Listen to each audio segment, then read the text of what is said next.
আজ আমরা শিখব জার্মান আর্টিকেলস।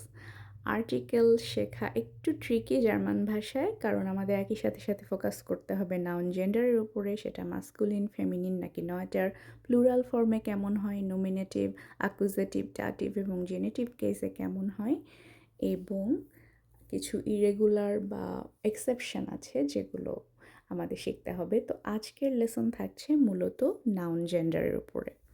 চলুন শুরু করা যাক।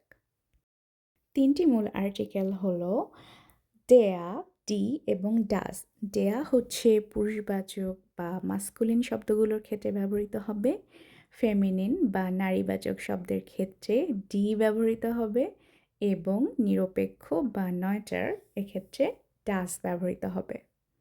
প্রথমেই ডেয়ারের ব্যবহারগুলো সম্পর্কে জানি। মাস্কুলিন নাউন বা পুরুষবাচক শব্দের ক্ষেত্রে ডেয়ার ব্যবহৃত হয়, যেমন পুরুষ মানুষ, পুরুষ প্রাণী, দিনের অংশ, মাস, ঋতু এবং যে সমস্ত শব্দ অধিকাংশ এয়া দিয়ে শেষ হয় সেক্ষেত্রে সাধারণত ডেয়া ব্যবহৃত হয়। উদাহরণস্বরূপ দেয়া মান অর্থাৎ লোক বা পুরুষ, দেয়া ফাটা অর্থাৎ বাবা, দেয়া হুন্ড অর্থাৎ কুকুর, দেয়া জোমা অর্থাৎ গ্রীষ্মকাল, দেয়া লেয়ারার অর্থাৎ শিক্ষক। এক্ষেত্রে ডেয়ার ব্যবহৃত হবে। এবারে ফেমিনিন নাউনের কথা, সেক্ষেত্রে ডি ব্যবহৃত হবে। নারীবাচক শব্দ যেমন নারী, কিছু কিছু প্রাণী এবং কিছু নির্দিষ্টভাবে শেষ হওয়া শব্দের শেষে ডি ব্যবহৃত হয়। এক্ষেত্রে কিছু কিছু শব্দের শেষের প্যাটার্ন দেখে চিনে ফেলা যায়, যেমন শেষে ই থাকলে ডি ব্লুমে অর্থাৎ ফুল, ইউএনজি বা ডি সাইটুং বা পত্রিকা, ডি সাইটুং, হাইট। কোনো শব্দের শেষে যদি হাইট থাকে, যেমন ফ্রাইহাইট অর্থাৎ স্বাধীনতা, ফ্রাইহাইট স্বাধীনতা। শেষে যদি কাইট থাকে, ডি মোগলিশকাইট অর্থাৎ সম্ভাবনা। শাফট, কোনো শব্দের শেষে যদি শাফট থাকে তাহলে তার আগেও ডি ব্যবহৃত হবে, যেমন ডি ফ্রেন্ডশাফট অর্থাৎ বন্ধুত্ব। এভাবেই নাউনের শেষে যদি লক্ষ্য করুন ই, হাইট, কাইট, শাফট এগুলো থাকে তাহলে সাধারণত আর্টিকেল ডি ব্যবহৃত হয়। এখানে ডি এর ব্যবহারের কিছু উদাহরণ: ডি ফ্রাও অর্থাৎ মহিলা, ডি মুটা অর্থাৎ মা, ডি কাটজে অর্থাৎ বিড়াল, ডি স্ট্রাসে রাস্তা, ডি উয়া অর্থাৎ ঘড়ি।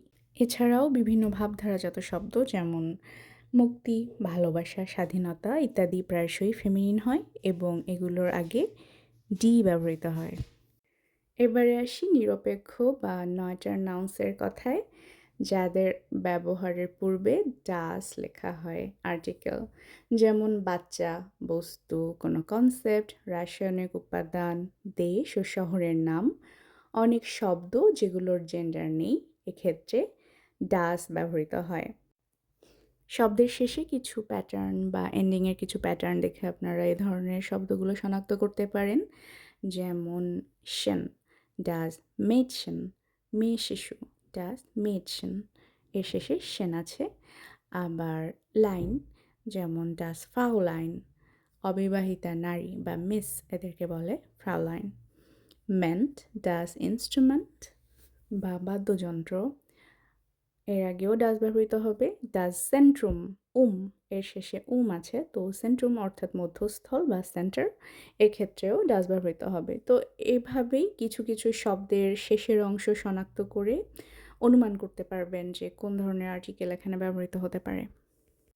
চলুন কিছু উদাহরণ দেখে নিই। ডাস কিন্ড অর্থাৎ শিশু, ডাস আউটো বা গাড়ি, ডাস বুখ বই, ডাস হাউস বা ঘর, ডাস ভাসা অর্থাৎ পানি।